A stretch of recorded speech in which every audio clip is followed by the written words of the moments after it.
What's going on, guys? Chip here. Welcome back to another Pokemon TCG video. Today we're going to be continuing taking a look at some decks for the Ultra Prism format coming upon us very shortly, and today's video is going to be on Glaceon Gx, Zoroark GX. I think this is a pretty neat archetype. Glaceon is an interesting card, to say the least, and it is unfortunate that it's weak to metal, and this is like the metal set, but I think that its ability is just so powerful that going first you can just totally disrupt what your opponent wants to do, and yeah, so we're going to go ahead and hop in, taking a look at this deck, starting off with the Energy Evolution Eevee. You guys saw this in yesterday's video with Glaceon Gx, Decidueye GX, but I'll just go over it again really fast. Energy Evolution just is what makes this deck possible, being able to attach a basic water energy from our hands to Eevee, and then searching our deck turn one for one of our three Glaceon Gx with that Freezing Gaze ability. As long as this Pokemon is active, each of your opponent's Pokemon EX and Pokemon GX cannot use their abilities. So, on turn one, we can just go Eevee, Water Energy, evolve to Glaceon, and then our opponent doesn't get to use their Tapu Lele GX to get themselves set up. They can't use Zoroark GX throughout the game in order to trade to keep getting set up, and just based on how the meta is right now, I think this card is extremely dangerous, and could definitely just totally wreck some of your opponent's setup, so I think that's definitely what makes it worth looking at. We've also got two solid attacks here with Frost Bullet, 90 damage, and then it does 30 damage to a benched Pokemon, and that actually sets up some really great math for Zoroark GX, which is our other attacker in the deck. We'll talk about that momentarily here. We'll talk about some of the math that comes along with that.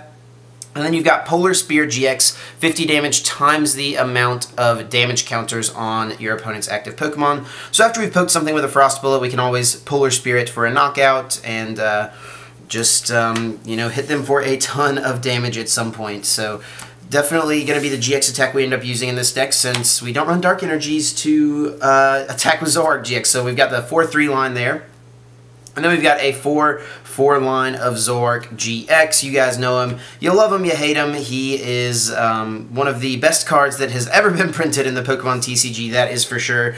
With that trade ability, once during your turn, before you attack, you may discard a card from your hand. If you do, draw 2 cards. So just being able to thin out your deck, and then also keep digging for the stuff you need for that turn. And then Riotous Beating here, 20 damage times the amount of Pokemon you have in play. So if we have a full bench of 5 and the Zoroark and the active, that's 6 Pokemon in play, 120 damage.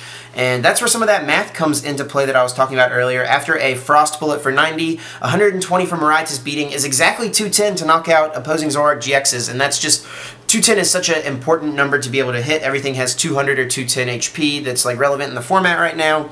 So those are solid numbers. And then also after something's taken 30 twice on the bench from a Frost Bullet, that's 60 damage, so that a Zoroark GX with a Choice Band does 150. That's also 210 damage. So just really solid numbers. The math works out great for us here. Trickster GX, we don't run Dark Energy, so we won't be using that attack in this deck. But there is the 4-4 Zoroark. I did consider including one Zoroark from Breakthrough, and I think you could try to find a spot for it somewhere, but as of right now, I'm not playing the Mind Jack stand-in Zoroark. And then 2 copies of Tapu Lele GX. Going to help us find that turn 1 Bridget, and then is just a solid card throughout the game, getting supporters out of our deck. Speaking of supporters, we're going to go ahead and continue on here, starting off with 3 copies of Cynthia, the new draw supporter. Shuffle your hand into your deck, and then draw 6 cards. Definitely a really good card, and I'm excited to see you know, how used this card is. We've got just one singular copy of Professor Sycamore. I don't think I've ever played a deck with just one copy of Sycamore, but I think at the point that we're at, it does make sense. You don't need that many because you've got the Cynthias, you've got the Ns, the Shuffle Draw, which is a little better to not have to discard resources like Puzzle of Time. But at the same time, you sometimes will just want to dump your hand and draw 7 cards. So having access to the one Sycamore, I think, is good. And then 2 copies of N just for a little bit of Shuffle Draw that's outside of Cynthia, and a little disruption as well. So we'll go ahead and set those right there. We've got 3 copies of Guzma to bring up whatever our opponent has on the bench, and also, you know, swap ourselves around as well. Opposing Glaceons can definitely be annoying, so if we can use Guzma to get them out of the active spot so that we can use our trades, that would be nice for sure. And yeah, Glaceon's ability also does say no abilities work except for Freezing Gaze, so if we both have Glaceons active, neither of us can use abilities except for Freezing Gaze. So the 3 copies of Guzma there. 3 copies of Bridget, just that turn 1 consistency. We always want to Bridget on the first turn of the game, getting down these evolutions, getting down, you know, 2 Zoras and an Eevee generally, or, you know, depending on what we start, I guess, but definitely good stuff there. 3 Bridgets, and then we can always just trade them away after we don't need them anymore. And then finally, to round out the supporters, we've got 3 copies of Acerola. We're in such a 2-shot format right now that I think having this healing option available to us is just so powerful, and being able to do it multiple times in a game, 3 times to even more times with Puzzle of Time, is just too good. Pick up one of your Pokemon that has any damage counters on it and put it in all cards attached to it into your hand.